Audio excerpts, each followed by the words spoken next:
예수님께서는 인간이 지은 죄를 인간 스스로 해결할 수 없다고 하는 사실을 아시고 인간의 죄를 위하여 당신의 생명을 십자가에 내어주심으로 죄를 대속해 주시고, 그리고 예수님의 그 십자가의 희생을 통하여서 하나님과 인간과의 관계를 회복시켜 주셨습니다. 그리고 그 예수님 안에서 인간과 인간이 서로 회복되어지는 아름다운 소통의 역사가 이루어지도록 하신 것입니다. 여러분, 하나님과 인간과의 관계가 소통이 되는 이 회복의 역사가 이루어지게 되면 나 같은 죄인이 하나님의 사랑의 용서로 하나님과 관계가 회복이 되어졌다 라고 하는 이 사실에 만족하지 아니하고 나 이외의 모든 사람을 사랑하시는 하나님, 하나님의 사랑 안에 있는 사람으로 사람들을 인정하고 존중히 여기고 예수님을 사랑하는 마음으로 사람을 사랑함으로 이 관계가 다시 소통이 되어진다는 것입니다. 여러분, 우리가 정말 사람을 대할 때 예수님의 마음으로 사람을 대하고 예수님의 사랑으로 사랑할 수 있다면 거기에는 관계가 회복이 되고 하나 되는 아름다운 역사가 이루어지게 되는 것입니다. 그래서 예수님은 소통의 정신, 그것은 바로 사랑이라고 말씀을 하신 것입니다. 여러분, 사람이 행하는 그 일이 어떤 일이든지 간에 사랑 없는 행위가 되면 그 모든 행위는 우리에게 아무 유익이 없다. 고린도전서 13장 1절로 3절에 그렇게 말씀을 하십니다. 이를테면 사람의 방언도 천사의 말도 모든 비밀을 꿰뚫어 아는 예언도 산을 넘길 만한 믿음도 자신의 모든 것으로 구제하는 선행도 자신의 생명을 하나님 앞에 내어드리는 순교적인 희생도 자기에게 유익이 없다는 것입니다. 그러나 우리가 진정으로 예수님을 통해서 하나님의 사랑을 알게 되어지면 그 사랑 가운데 행하는 일은 지극히 작은 일일지라도 하나님께서 그의 사랑의 행위를 기억하시고 그에게 상을 주신다고 성경은 말씀하십니다. 오늘 우리가 읽은 이 본문의 말씀은 성령의 강림으로 말미암아 이 소통의 역사가 어떻게 이루어지고 있는가를 말씀하고 있습니다. 여러분, 본문 사도행전 2장 4절부터 8절까지 말씀을 한 목소리로 읽겠습니다. 4절부터 8절 말씀입니다. 그들이 다 성령의 충만함을 받고 성령이 말하게 하심을 따라 다른 언어들로 말하기를 시작하니라. 그때 경건한 유대인들이 천하 각국으로부터 와서 예루살렘에 머물러 있더니 이 소리가 나매 큰 무리가 모여 각각 자기의 방언으로 제자들이 말하는 것을 듣고 소동하여 다 놀라 신기하게 여겨 이르되, 보라, 이 말하는 사람들이 다 갈릴리 사람이 아니냐? 우리가 우리 각 사람이 난 곳 방언으로 듣게 되는 것이 어찌 됨이냐? 성령의 체험을 한 믿음의 사람들, 다시 말하면 예수님의 제자들, 사도들이 전하는 이 말을 듣는 사람들이 각각 자기가 난 곳 방언으로 그 사도들의 말을 알아듣게 되었다는 것입니다. 참 여러분, 놀라운 일 아닙니까? 어떻게 이런 일이 가능하게 되었을까요? 성령이 우리에게 오심으로 말미암아 하나님과 우리 사이에 소통의 역사가 이루어지니까 우리 가운데 오신 성령께서 우리가 성령의 말하게 하심을 따라서 말을 할 때 그 말을 듣는 사람들의 마음속에 성령이 역사하심으로 놀라운 소통의 역사가 이루어진 것입니다. 여러분, 소통이라고 하는 것은 뛰어난 화술의 능력에 의해서 이루어지는 것만은 아닙니다. 사람이 아무리 말을 유창하게 잘한다고 할지라도 여러분, 정말 우리의 심령 속에 이 소통이 이루어지지 아니하면 여러분, 은혜의 효과가 일어나지 않습니다.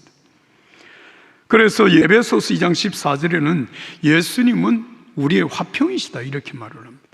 하나님과 우리 사이에 예수님이 화평이시고 또 사람과 사람 사이에 예수님이 화평이 되신다는 것입니다. 그렇습니다.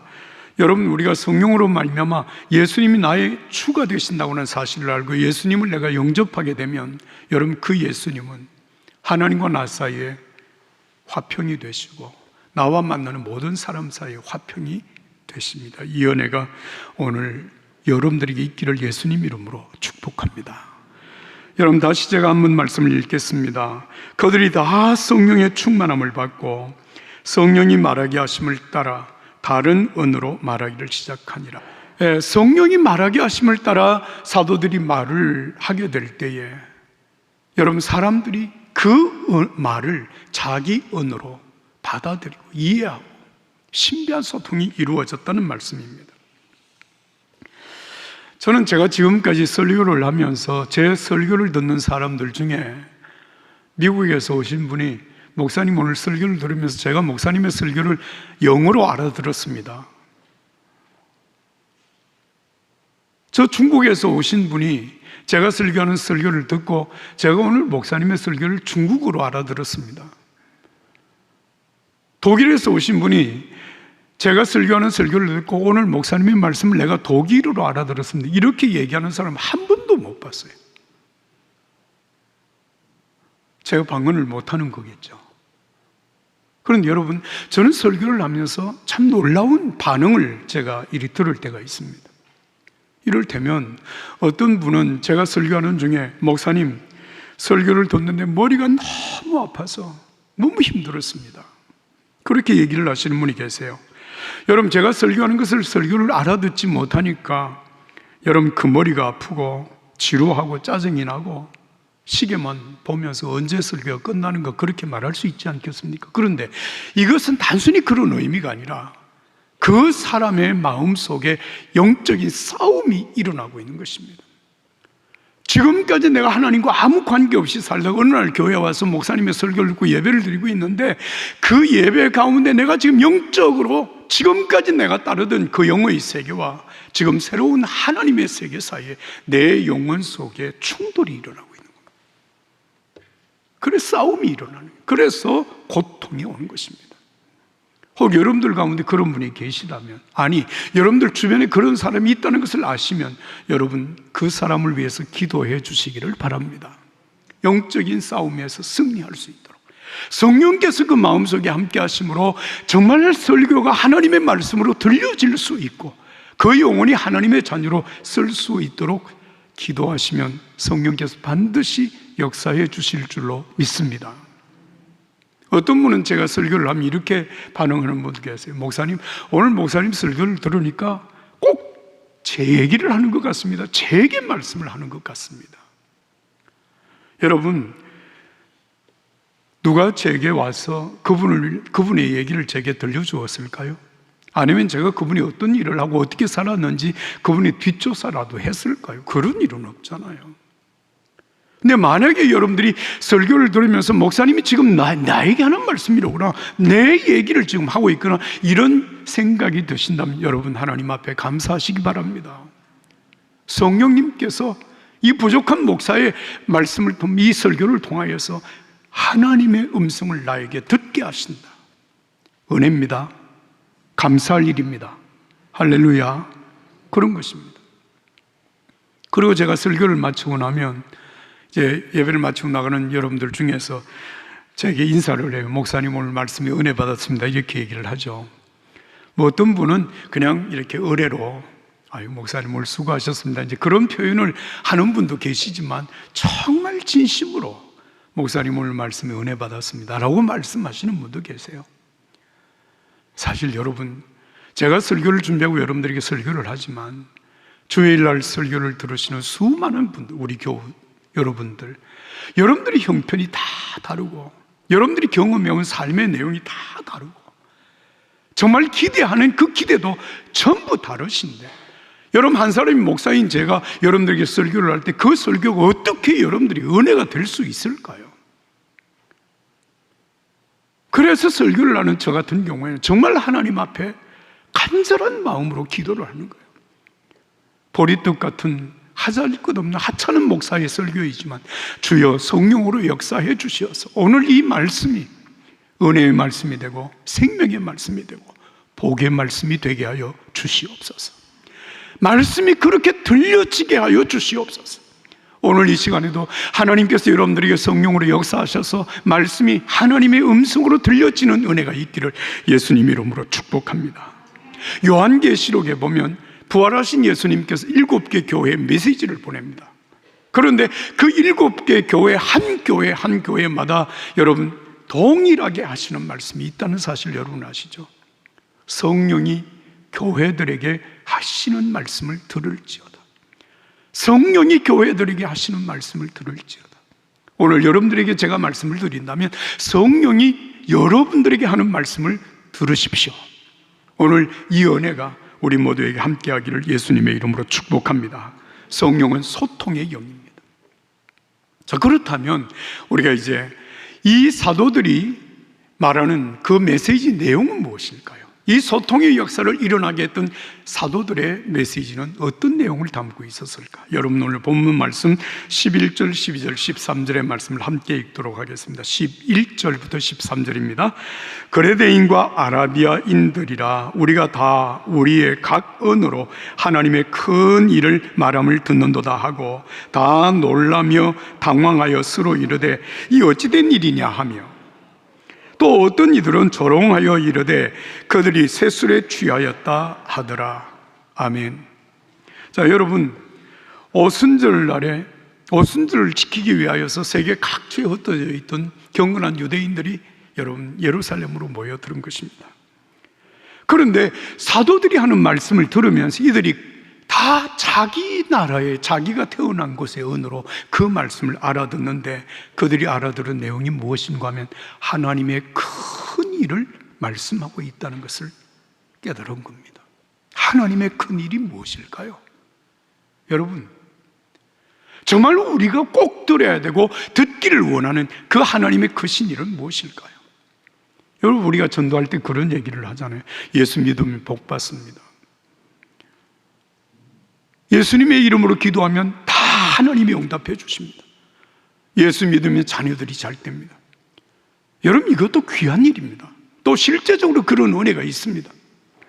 그러나 여러분 오늘 우리가 교회에서 꼭 드려야 될 말, 또 교회가 선포하는 중요한 말씀은 여러분 한 가지입니다. 예수님이 그리스도이십니다. 예수님이 우리를 구원하신 하나님의 아들이십니다.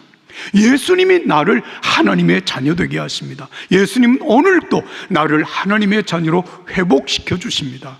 여러분 이 은혜가 여러분들이 있기를 축복합니다. 이 메시지가 들려져야 하는 것입니다. 사도행전 2장 21절 이하에 제가 몇 구절의 말씀을 읽어드릴게요. 사도행전 2장 21절, 32절, 33절, 36절, 46절 내용입니다. 누구든지 주의 이름을 부르는 자는 구원을 받으리라. 이 예수를 하나님이 살리신지라 우리가 다 이 일의 증인이로다. 하나님이 오른손으로 예수를 높이심에 그가 약속하신 성령을 아버지께 받아서 너희가 보고 듣는 이것을 부어주셨느니라. 너희가 회개하여 각각 예수 그리스도의 이름으로 세례를 받고 또 죄 사함을 받으라. 그리하면 성령을 선물로 받으리라. 그 말을 받은 사람들은 세례를 받으며 이날의 신도의 수가 3,000이나 더하더라. 할렐루야. 여러분 사도행전 2장 14절 이하에 반복되고 있는 말씀은 예수님이 우리를 구원하시는 그리스도이십니다. 예수님이 우리를 구원하십니다. 예수님 때문에 우리가 하나님의 자녀가 되는 것입니다. 예수님은 부활하시고 승천하셔서 우리에게 성령을 부어주셨습니다. 그 성령으로 말미암아 예수님이 나를 구원하신 메시아라고 하는 사실을 우리가 믿게 되는 것입니다. 할렐루야. 사랑하는 여러분, 주 예수를 믿어라. 그리하면 너와 내 집이 구원을 얻으리라. 이것이 사도들이 증언한 하나님의 큰 일입니다. 사랑하는 여러분, 우리가 이 땅에 잘 입고 잘 먹고 잘 사는 것 참 중요하지만 우리가 하나님 앞에 우리 자신의 영혼이 회복이 되어지고 하나님 앞에 온전히 설 수 있는 하나님의 사람이 되는 것보다 더 크고 중요한 일이 있을까요? 사랑하는 여러분, 성령을 받은 사람들 속에 이 은혜가 충만하기를 예수님 이름으로 축복합니다. 그런데 여러분 한 가지 아셔야 됩니다. 어느 순간에 나도 알지 못하는 사이에 우리의 믿음이 조금 변질이 되어져 가고 있습니다. 자, 지금 제가 드리는 말씀 여러분 들어보십시오. 여러분, 예수 믿는 것이 전부가 아닙니다. 예수 믿었으면 가치관이 바뀌고 삶이 달라지고 사람이 새로워져야 됩니다. 예수 믿는다고 말을 하면서 실제적으로 삶의 변화가 없다면 그건 진짜 믿는 게 아닙니다. 자, 제가 지금 드린 이 말에 여러분 어떻게 생각하십니까? 공감하세요? 옳은 말이잖아요. 예수 믿으면 바뀌어져야죠. 누구든지 그리스도 안에 있으면 새로운 피조물이라 이전 것은 지나갔으니 보라 새 것이 되었도다. 주님의 말씀인데 그럼 새 것이 되었다면 우리의 삶의 내용이 바뀌어져야 되지 않느냐 그 말이에요.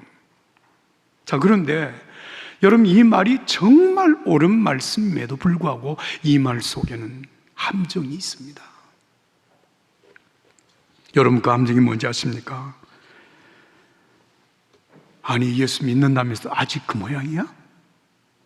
그런 식으로 예수 믿으려면 관두어. 아니, 예수 잘 믿는다며. 당신 예수 믿는 사람과 나 예수 믿지 않는 사람 뭐가 달라? 나보다 나은 게 당신 뭐야? 그게 믿는 거야? 자, 여러분, 내가 분명히 믿음으로 하나님의 자녀가 된 사실을 내가 믿고 신앙의 삶을 살아가는데 내가 남보다 정말 탁월한 변화가 일어나지 않는다고 하는 사실 때문에 우리 마음속에 때로는 신앙적인 갈등이 생기기도 하고, 내가 진짜 믿는 것인가? 라고 하는 마음의 의심이 생기기도 하고, 때로는 믿음이 위축되기도 하고, 우리 믿음 생활 자체가 힘을 잃어버리기도 하는 것이거든요. 이게 지금 여러분 영적인 묘한 함정입니다. 여기에서 우리가 반드시 기억해야 될 한 가지 중요한 사실이 있습니다. 여러분, 예수 믿으면 하나님의 자녀가 됩니다. 예수 믿으면 구원 받습니다. 예수 믿으면 하나님 앞에 설 수 있습니다. 그러나 여러분, 한 가지 아셔야 됩니다. 예수 믿음으로 하루아침에 우리가 예수님을 완전히 닮고 하루아침에 성자가 되고 하루아침에 우리의 삶이 송두리째 바뀌어져서 여러분 거룩하고 의로운 삶을 살아갈 수 있는가라고 하는 문제입니다. 이 문제는 예수님을 믿음으로 영접한 이후에 평생에 우리가 이루어가야 할 과제라고 하는 사실을 잊지 말아야 합니다. 여러분, 아이가 세상에 태어나면 그 아이가 태어난 바로 그 다음 날 벌떡 일어나서 그냥 힘차게 걷고 뛰고 그렇게 합니까? 그렇게 하는 아이를 본 적 있으십니까? 성경은 예수 믿어 구원받은 자를 가리켜서 성령으로 거듭난 자라고 말을 합니다. 아이가 적어도 두 발로, 자기 발로 여러분 당당하게 걷고 뛰어갈 수 있기 위하여서는 수없이 넘어지고 일어서고 넘어지고 일어서는 그 일을 반복하고 난 다음에야 그 아이는 비로소 자기 두 발로 걸을 수 있고 뛰어갈 수 있습니다. 오늘 우리 그리스도인들의 삶이 그렇지 않습니까? 예수 그리스도를 믿어서 내가 하나님의 자녀가 되고 구원받은 하나님의 의로운 자녀이긴 하지만 내 삶이 하루아침에 완전한 예수를 닮은 사람은 될 수가 없습니다. 그러나 반드시 우리는 성장하고 있습니다. 변화되고 있습니다. 여러분, 매일 함께 사는, 함께 보는 여러분 관계 속에서는 아이들이 크는지 안 크는지 그게 사실 분간이 잘 안 됩니다. 그러나 여러분, 두 달에 한 번, 석 달에 한 번 여기 한국에서는 우리 손주들 이렇게 만나면 부쩍 컸어. 오늘 우리의 믿음 생활이 사실은 그렇습니다. 전혀 변화되지 않는 것처럼 보여지고 성장하지 않는 것처럼 보여지지만 여러분, 우리는 주님과 함께 성장하고 있습니다. 변화되고 있습니다. 예수님을 닮아가고 있습니다. 조급하게 생각하지 말고 우리가 끊임없이 예수님을 바라보고 기도하며 하나님의 말씀으로 우리의 자신이 날마다 믿음의 삶으로 나가게 되어지면 하나님께서 은혜로 우리를 세워주시는 줄로 믿습니다. 여러분, 탕자의 비유를 기억하십니까? 누가복음 15장에 탕자, 아버지로부터 유산을 물려받아서 밖에 나가서 다 탕진하고 거지 중에 상거지가 되었습니다. 이렇게 면목 없는 아들이 어떻게 아버지 집으로 돌아올 생각을 하겠습니까? 그런데 죽을 지경이 되니까 이 아들이 이런 생각을 합니다. 내가 아버지의 아들이 되리라고 생각하는 것은 추워도 생각할 자격이 없어. 나는 그럴 자격이 없습니다. 그러나 만약에 아버지가 나를 아들이 아니라 종의 한 사람으로라도 나를 받아주신다면 나는 아버지께 돌아가리라. 그리고 아버지께로 돌아가잖아요. 그런데 성경은 이렇게 기록하고 있습니다. 아직도 거리가 먼데 이 말은 무슨 말입니까? 아들이 돌아오는 그 모습을 보는 그 아들을 기다리는 아버지와 아들의 거리가 아직도 거리가 먼데, 아버지가 그를 보고 측은히 여겨 달려가 목을 안고 입을 맞추니. 그런데 여기에서의 끝이 아닙니다. 돌아온 아들에게 아버지는 완벽하게 아들의 신분을 회복시켜줍니다. 뿐만 아니라 그 아들이 돌아왔는데, 돌아와서 그 마을에서 어깨를 펴고 아버지의 아들로 당당하게 살아갈 수 있도록 하기 위하여서, 여러분, 아버지가 하는 일이 무엇입니까? 잔치를 베푸는 것입니다. 큰 잔치를 베풀라고 동네 사람들 전부 초청을 해서 잔치를 대접을 하면서 그 아들을 세우고 아버지가 이렇게 말합니다. 여러분, 이 내 아들은 죽었다가 살아난 아들입니다. 더 이상 기죽지 말고 당당하게 이 마을에서 네가 내 아들로 살라고 하시는 그 아버지의 사랑을 얘기하는 것이거든요. 그런데 여러분, 그 당자의 비유를 말씀하시는 예수님께서 어느 한 구석에도, 야, 너 이제 내게 돌아왔으니까 앞으로 잘할 거야? 잘할 거라고 생각하면 여기 서약을 해. 서명을 해. 만약에 다시 한번 그런 일을 저지르면 넌 내 아들이 아니야. 그렇게 얘기한 부분이 없습니다. 잘 살겠느냐고, 바르게 살겠냐고, 아들답게 살겠느냐라고 그렇게 아버지는 묻지 않습니다. 아들로 받아주고 그가 아들로 살아갈 수 있도록 모든 은혜를 베푸는 아버지의 사랑, 이것은 오늘 저와 여러분들 향한 하나님의 사랑인 것을 믿으시면 아멘 합시다. 하나님의 사랑입니다. 예수 그리스도는 어제나 오늘이나 영원토록 동일하십니다.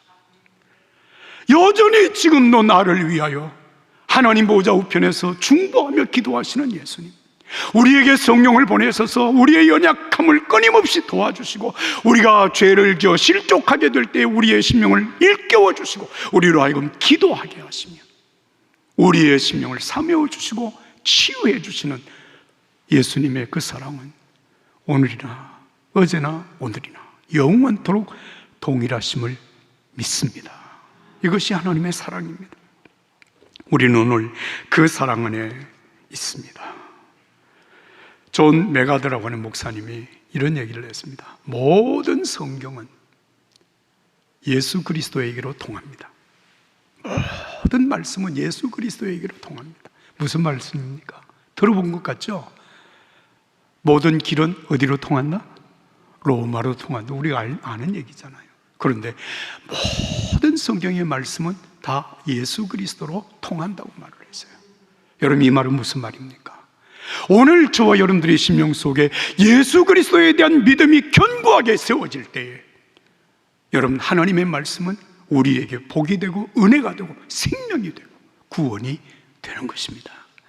부활하신 예수님께서 엠마오로 내려가는 두 제자 만나서 하신 말씀이 뭔지 여러분 아시잖아요.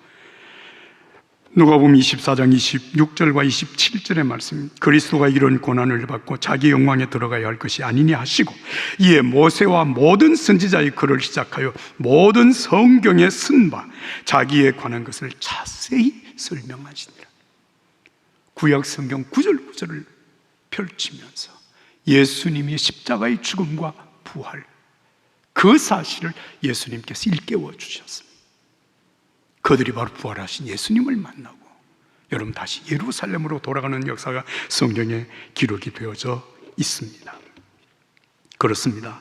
여러분, 예수님은 하나님과 우리 사이의 화평이십니다. 소통이십니다. 예수님은 사람과 사람 사이의 화평이시고 소통이십니다. 세상 끝날까지 함께 하시마 약속하신 예수님으로 말미암아 오늘 여러분과 하나님 사이에 소통의 역사가 이루어지고 여러분과 사람과의 사이에 소통의 역사가 이루어지는 하나님의 자녀로 살아가시기를 예수님 이름으로 축복합니다. 축복합니다.